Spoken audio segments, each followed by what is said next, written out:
Pemilu 2024 telah usai, berjalan kondusif dan lancar, meski dalam proses pelaksanaannya diwarnai oleh peristiwa politik yang menciderai demokrasi. Mulai dengan munculnya putusan Mahkamah Konstitusi nomor 90 yang dianggap kontroversial, serta pelanggaran kode etik yang dilakukan oleh komisioner KPU.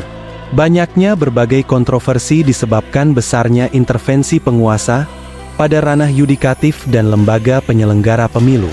Pemilu 2024 jadi momen kita refleksi untuk selalu mawas diri. Nafsu akan kekuasaan terkadang bikin lupa diri. Akhir-akhir ini kita menonton berbagai drama politik yang berlangsung di tanah air. Sang dalang sedang memainkan lakonnya agar kekuasaannya dapat terus langgeng dan diwariskan ke keturunannya dan bolo gerombolannya. Ini sebetulnya mirip dengan cerita Wayang Togog, seorang tokoh mahasakti yang harus rela kehilangan segalanya karena nafsunya untuk berkuasa. Kisah tentang nafsu nguntal dunia, Wayang Togog yang berakhir tragis. Baru genap 2 bulan, pemilu 2024 berlalu, rakyat sudah disuguhi berbagai drama baru. Memang, setiap pemilu pasti menyisakan permasalahan post-election, seperti pemilu yang sudah-sudah dalam sejarah. Post-election problem, seperti calon yang kalah tapi tidak terima, gugatan sengketa hasil pemilu di Mahkamah Konstitusi, aduan kecurangan pemilu di Bawaslu, seperti pada pemilu-pemilu pasca reformasi. Negara kita lazim menemui kasus-kasus seperti itu sebagai buntut dari pemilu. Akan tetapi pada pemilu 2024 ini, tak hanya masalah klasik pemilu yang dijumpai, namun, hanya dalam waktu 1 bulan saja, hampir setiap hari, ada saja kabar, ataupun keputusan dari penguasa, dalam hal ini adalah negara yang mengusik hati nurani warga. Negara ini seperti kejar tayang membuat episode-episode drama baru, membuat rakyat yang menontonnya jadi emosi. Tiba-tiba saja, rakyat dikejutkan dengan berita, bahwa istana telah rapat membahas program makan siang gratis. Padahal pemenang pemilu belum diputuskan oleh KPU. Tak lama berselang, dengan penuh kejutan, negara mementaskan drama penganugerahan bintang kehormatan yang disematkan oleh pimpinan negara ini kepada pemenang pemilu, pemimpin berikutnya. Tak hanya di situ, penguasa juga menganugerahkan tanda kehormatan Satya Lancana Karya Bakti Prajanugraha kepada istri, anak, menantu dan paman Usman sang adik ipar. Sebelumnya adegan goro-goro mulai digelar, lagi-lagi keputusan menggemparkan dari MK tentang rencana perubahan ambang batas parliamentary threshold, yang semula 4% pada peraturan pemilu, saat ini akan diubah undang-undangnya pada pemilu mendatang. Kemudian dipilihnya menteri baru yang sepertinya terburu-buru, yang pengangkatannya sangat menampakkan politik bagi-bagi jatah. Setelah partainya membelot mendukung kubu penguasa pada pemilu lalu. Kemudian disusul drama tentang Sirekap.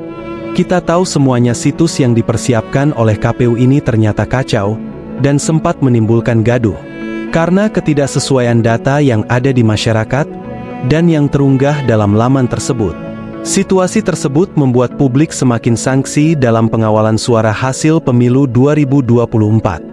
Kecurigaan akan terjadinya manipulasi, penggelembungan suara juga meningkat. Mengingat masyarakat tidak lagi dapat memantau data rekapitulasi. Tentu saja suguhan adegan-adegan drama negara itu memicu reaksi dari berbagai kalangan. Para politisi, ada yang sibuk melakukan klarifikasi demi membela keputusan junjungannya. Di pihak lain, ada politisi yang menghujat keputusan kubu lawan politiknya. Begitu juga dengan para pendengung di media sosial, mulai nyaring melakukan aneka reaksi yang sama, dengan tuan-puan yang memberikan nafkah pada mereka. Rakyat tidak kuasa, dan mau tidak mau hanya bisa menjadi penonton. Bagaimana sang sutradara atau sang dalang, penguasa itu sedang memainkan lakon konsolidasi kekuasaannya. Agar kekuasaan yang telah diperoleh selama ini atas nama keberlanjutan, dapat terus langgeng dan diwariskan ke keturunan, serta bolo gerombolannya. Sang dalang sepertinya bernafsu sekali, merenggu negeri yang luas dan sangat kaya raya ini. Seolah bumi Indonesia dan seisinya mau ditelan seluruhnya. Membahas kejadian nafsu berkuasa negeri ini, kita sesungguhnya dapat berkaca dan mengambil tauladan dari sebuah lakon wayang Jawa, yakni Togog.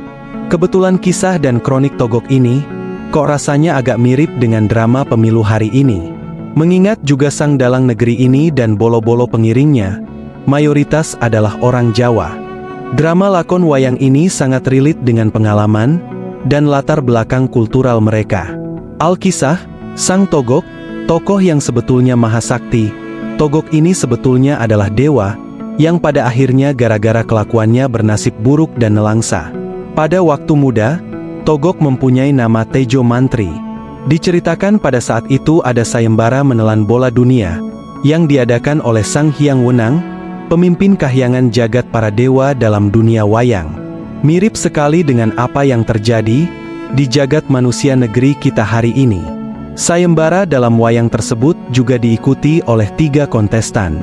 Mereka adalah Tejo Mantri, Tejo Moyo atau nama mudanya Si Semar, dan Manek Moyo, yang kelak akan menjadi Betoro Guru. Ketiganya adalah dewa sakti yang sebenarnya masih bersaudara. Masing-masing dari mereka merupakan calon kuat, penguasa dunia. Syarat memenangkan sayembara itu, barang siapa ingin menguasai dunia, harus bisa nguntal atau menelan jagat ini. Setelah mendengar syarat itu, Tejo Mantri yang di antara kontestan itu adalah yang paling tua umurnya bertanya. Menurut panitia sayembara, barang siapa yang mencoba nguntal bola dunia tapi gagal, maka akan diusir dari dunia dewata kahyangan. Harus turun derajatnya ke tingkat dunia yang lebih rendah, membaur dengan para raksasa dan kawulo biasa. Tejo Mantri yang begitu percaya diri, maju menuju bola dunia itu, dan langsung berusaha melahapnya. Tapi apa daya, ketika dunia itu sudah masuk ke dalam mulutnya, Togok ternyata tak bisa mengunyah dan menelannya. Dicoba berkali-kali pun, ternyata dunia seisinya itu tetap tak mampu untuk ditelan sendirian. Lebih sial lagi, karena upayanya menelan bumi itu gagal, mengakibatkan mulut Togok robek dower. Mukanya jadi rusak, perutnya membesar, matanya melotot. Hilanglah sudah semua wujud rupawan Tejo Mantri muda. Sebagai dewata mahasakti, terjerembablah ia dalam wujud yang buruk rupa, seperti bentuk wayang kulit Togok yang kita ketahui hari ini.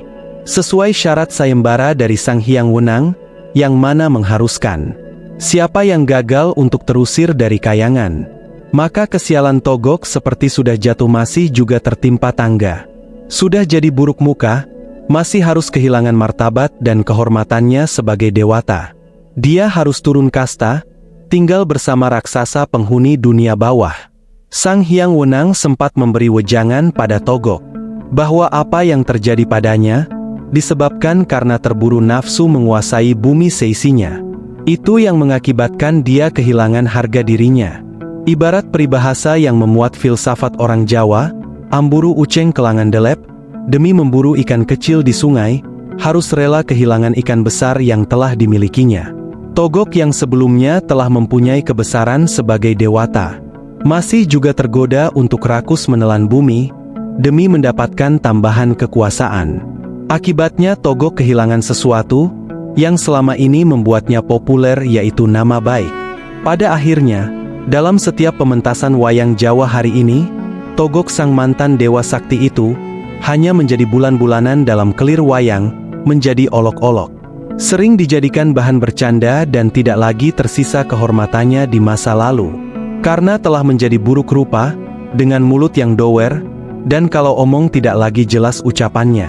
Dalam lakon sayembara pemilu negeri ini, memang sang pemenang dijamin hadiah yang sangat besar, yaitu negeri Indonesia yang serba makmur dan kaya raya. Kekuasaannya sampai ke kekayaan tambang di bawah tanah dan lautnya. Namun ingat, ngelmu dari lakon wayang tersebut, dunia ini jangan ditelan sendiri, tidak akan cukup mulutmu menelan rakus kekuasaan. Lakon wayang selain menjadi tontonan untuk masyarakat Jawa, juga mempunyai peran sebagai tuntunan.